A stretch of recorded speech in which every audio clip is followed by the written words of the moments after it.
Hi everyone, today is day 77. We are going to start from 751 to 760 words from Word Palm ADZ Dictionary. Welcome to my channel Education Facilitator. My name is Joyce and यहाँ पे मैं Word Palm ADZ Dictionary को completely explain कर रही हूँ। तो अगर आप लोग न्यू हैं इस चैनल पे और अगर आप कोई भी एग्ज़ाम की तैयारी कर रहे हैं या आपको अपनी वोकेबलरी अच्छी करनी है तो इन दिनों मैं यहाँ पे आपको सिर्फ वोकैब सेशंस ही दे रही हूँ। So let's begin. It's 751. It's called sycophant. Sycophant क्या होता है? ये एक नाउन है, पार्ट्स ऑफ स्पीच में नाम की तरह से यूज होता है। इसका अर्थ क्या होता है? चापलूस होने से, या हम इसको चुगलखोर कह सकते हैं। तो इसके सिमिलर मीनिंग्स हम समझते हैं। क्रीप मतलब जो बहुत ही ज्यादा किसी की, जैसे कहते हैं ना, बहुत ज्यादा चापलूसी करता है। और क्रॉलर ये मतलब जो बहुत रेंगने वाला होता है, किसी के पीछे पीछे चलने वाला होता है। फॉनर, फ्लैटर, ये सभी सिकोफेंट के सिमिलर मीनिंग्स हैं। तो हम इन डिफिकल्ट सिकोफेंट को हम यहाँ पे इन एग्जांपल्स में सिंपली समझेंगे और आप चाहे तो आप भी सिंपली एग्जांपल कोई भी डिफिकल्ट वर्ड का कमेंट बॉक्स में ज़रूर बना सकते हैं या अपना सुझाव ज़रूर दे सकते हैं।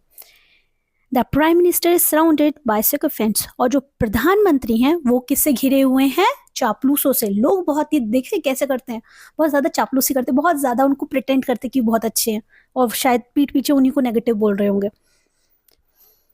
My father was just a blatant sycophant, और मेरे पिता वो किस तरह के हैं? blatant मतलब तो जो घोर चापलूस होते हैं ना, उस तरह के थे। नॉट हैं, वो इस तरह के थे जो बहुत ज़्यादा चापलूसी करते थे। ऐसे फादर्स के लिए ऐसा नहीं बोलना चाहिए, बट एग्जाम्पल था तो लिख दिया। Okay, 752 it's called synthesis. Synthesis हमारी इंग्लिश ग्रामर में, इंग्लिश लैंग्वेज में एक टॉपिक भी होता है। तो what is the mean of synthesis? Synthesis का मतलब होता है जो क्या कहा जाए, फर्स्ट ऑफ ऑल आपको ये ध्यान रखना चाहिए, ये एक नाउन है जिसका अर्थ होता है संश्लेषण से। ये स्पेलिंग थोड़ी सी गड़बड़ है। संश्लेषण से होता है जैसे जो मिल करके चीजें बनती है ना, संश्लेषण लाइक दिस वे। ओके, तो जैसे जो मिलावट से, जैसे union, blend, mixture, compound. Compound मतलब दो वर्ड्स हैं उनको मिला करके एक वर्ड बनता है। Are you getting my point? तो उसको हम क्या बोलेंगे? सिंथेसिस बोलेंगे। ऐसी टू सेंटेंसेस को मिला करके एक सेंटेंस बनता है, वहां पे हम सिंथेसिस का यूज करते हैं। सो चलिए हम सिंथेसिस का यूज यहाँ पे एग्जाम्पल में समझते हैं। We made a synthesis of their studies, और हमने उनके स्टडीज का क्या किया? संश्लेषण किया। He describes his latest record, और वो जो अपनी जो लेटेस्ट मतलब जो न्यू रिकॉर्ड है उसको as a synthesis of African and Latin rhythms, और वो क्या बताते हैं कि जो अपने न्यू रिकॉर्ड को अफ्रीकी और लैटिन रिदम का संश्लेषण बताते हैं, मतलब मिला जुला बताते हैं। ठीक है, तो हमने सिंथेसिस का यूज इस तरह से सीखा। Next word is it is called tacit. What is it? It is tacit. ये क्या है? ये एक एडजेक्टिव है जो कि नाउन और प्रोनाउन को डिस्क्राइब करता है। तो इसका अर्थ क्या होता है? मौन, मतलब जो बिल्कुल बात नहीं करता, जो ज्यादा शांत रहता है, अनकहा होता है। ठीक है। इम्प्लिसिट, इम्प्लिसिट एक्सप्लिसिट का एकदम अपोजिट होता है, जो अस्पष्ट होता है। इम्प्लिसिट मतलब जो बिल्कुल ज्यादा अनकहा होता है, जैसे मैंने आपको बता दिया। Unexpressed, silent, mute. म्यूट तो आप जानते हैं, वो उसमें रिमोट, टीवी का रिमोट में एक बटन होता है म्यूट का। Your silence may be taken to mean tacit agreement, और आपकी शांति का, आपकी चुप्पी का जो अर्थ है वो क्या माना जा सकता है? वो एक तरह से समझौता या आपकी सहमति माना जा सकता है। कहते हैं ना, कुछ लोग शांत रह करके अपने आंसर को दे देते हैं। His answer depends on distinction, और जो उसका आंसर किस पे निर्भर करता है? Between tacit, tacit मतलब जो स्पष्ट, जो ज्यादा बोला नहीं गया, and explicit जो स्पष्ट रूप से उसकी सहमति के बीच में जो डिफरेंस है उस पर निर्भर करता है। तो हमने यहाँ पे टैसिट का अर्थ इस तरह से समझा। Next word is it is called taciturn. What is it? It is taciturn. ये भी एक एडजेक्टिव है जिसका अर्थ भी अल्पभाषी, अल्पभाषी कम बोलने वाला या शांत से कहेंगे, जिसको हम अनकम्युनिकेटिव बोलेंगे, जिसको हम अनफोर्थकमिंग बोलेंगे, क्वाइट अनरिस्पॉन्सिव बोलेंगे, एंड साइलेंट बोलेंगे। सब इसके ही सिमिलर मीनिंग्स है, क्योंकि ये एडजेक्टिव है तो ये सब डिस्क्राइबिंग वर्ड्स ही हैं। He was a quiet, और वो बिल्कुल कैसा था? शांत था। Almost taciturn young man, बहुत ही कम बोलने वाला जवान व्यक्ति। He reverted to his old taciturn ways, और वो अपने पुराने शांत रहने के तरीके पर क्या हुआ? रिवर्ट हो गया, मतलब वो लौट आया।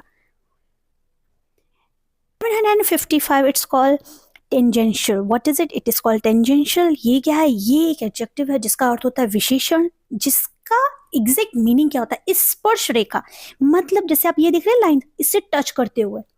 आप इसको और अच्छे से कैसे समझेंगे? जैसे आप देखिए परिधीय, परिधि होती है ना, जैसे ग्लोब की परिधि साइड साइड से जो होती है उसको बोलेंगे। तो इसके और सिमिलर मीनिंग्स क्या होते हैं? इररिलेवेंट, इररिलेवेंट का मतलब जो बिल्कुल व्यर्थ होता है, जो बेजोड़ होता है, जो कंप्लीटली। पेरिफेरल मैंने आपको बता दिया परिधि से होता है। इंसेंडेंटल, इमैटेरियल, इनएप्लीकेबल, ये सभी इसी के ही सिमिलर मीनिंग्स हैं। चलिए हम टेंजेंशियल को इसमें समझेंगे। The matter you raise is rather tangential to this discussion. जो आपने मामला उठाया है ना, वो इस डिस्कशन के लिए कैसा है? बिल्कुल, मतलब उसकी जो एकदम जो डिस्कशन के जो मेन जो टॉपिक है उसको टच करता हुआ है। It is tangential to our main objective, ये हमारे मुख्य उद्देश्य के लिए कैसी है? स्पर्श रेखा है। तो आप समझे टेंजेंशियल मतलब क्या होता है? It is called tangible, what is it? It is tangible. ये भी क्या है? ये भी एक विशेषण है जिसका अर्थ होता है वास्तविक होने से, ठोस होने से, या किसी को छुआ जाए उसको बोलेंगे। Touchable, material, physical, real and solid, सब इसी के ही सिमिलर मीनिंग्स हैं। We cannot accept his findings without tangible evidence, और हम कोई भी ठोस एविडेंस या सबूत के बिना किसी भी प्रकार के जो रिजल्ट है या निष्कर्षों को स्वीकार नहीं कर सकते हैं। विक्ट्री, विक्ट्री मतलब क्या होता है? विजय। ब्रॉड ग्लोरी, ग्लोरी मतलब क्या होता है? ग्लोरी मतलब होता है गौरव। तो victory brought glory as well as more tangible rewards, और जो विजय होती है वो गौरव के साथ साथ क्या होता है? टेंजिबल रिवॉर्ड, जो ऐसे जिनको छुआ जा सके, ऐसे रिवॉर्ड्स भी, ऐसे क्या कहा जाता है, पुरस्कार भी लेकर आई। 757 इट्स कॉल्ड टेंटामाउंट। ये क्या है? ये एक एडजेक्टिव है जिसका अर्थ क्या होता है? समान होने से, अनुरूप होने से, या एक ही स्वरूप के होने से, उसी के रूप में होने से होता है। Equivalent, equal to, as good as और कंपैरेबल, ये सब टेंटामाउंट के ही सिमिलर मीनिंग्स हैं। हर statements is tantamount to a confession of guilt, और जो उसका बयान है वो क्या है? एक तरह से अपराध को स्वीकारने के समान है। A simple error of judgment was tantamount to artistic suicide, और निर्णय की एक सिंपल सी गलती एक आर्टिस्टिक वे में तो क्या है? सुसाइड के समान थी। 758 it is called tautological, what is it? It is called tautological। ये क्या है? ये एडजेक्टिव है। अच्छा, इसका अर्थ क्या होता है? बार बार होने से, दोहराव से, या क्या कहा जाए जो निरर्थक होता है, जिसका कोई अर्थ नहीं होता है। रिडंडेंट, रिडंडेंट मतलब क्या होता है? जो अनावश्यक होता है, जो बेकार होता है, बहुत ज्यादा होता है।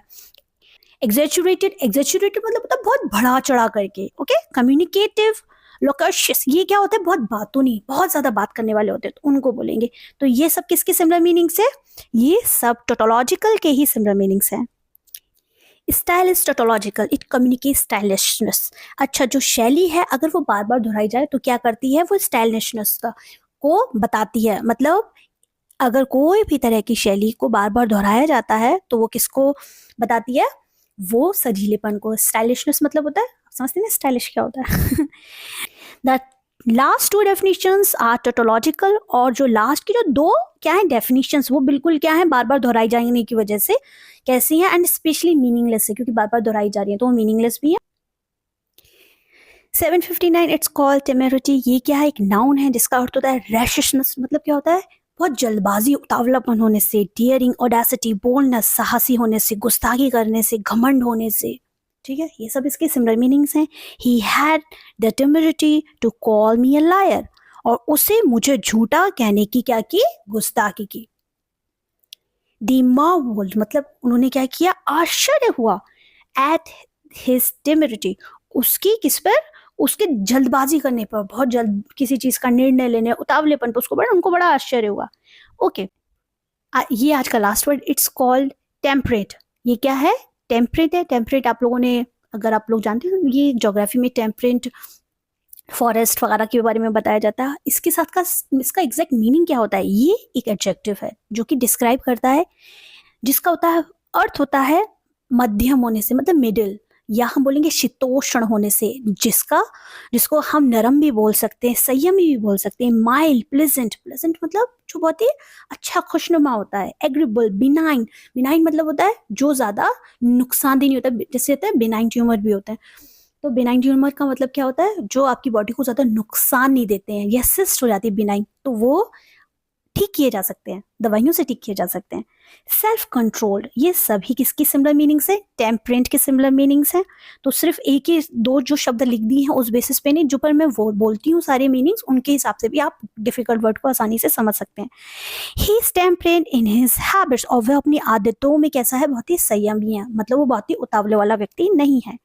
The plant grows only in the टेम्परेंट zone, exactly, जो पौधे होते हैं वो ऐसे ही इन्वायरमेंट में ग्रो होते हैं जहाँ पे हर चीज प्रॉपर हो, टेम्परेंट हो, मतलब मध्यम हो, ना ज्यादा बारिश हो, ना ज्यादा ऐसा ना हो कि बिल्कुल सूखा पड़ा हुआ हो।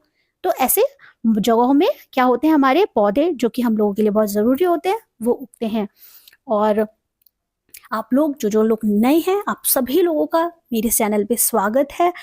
आप लोग इस तरह के वीडियोस को और लोगों को शेयर कीजिए, अपने सुझाव देना मत भूलिएगा। अगर आप मुझे चाहें तो डिस्क्रिप्शन बॉक्स में यहाँ पे आपको कुछ लिंक्स मिले हैं सोशल मीडिया के, स्पेशली टेलीग्राम के लिंक, आप लोग ज़रूर ज्वाइन होइए, क्योंकि यहाँ पे मैं जो भी वीडियोस डालती हूँ मैं वहाँ पे उसके लिंक्स डालती हूँ, तो आपको आसानी से वीडियो मिल सकेगा। Thank you so much, have a nice day.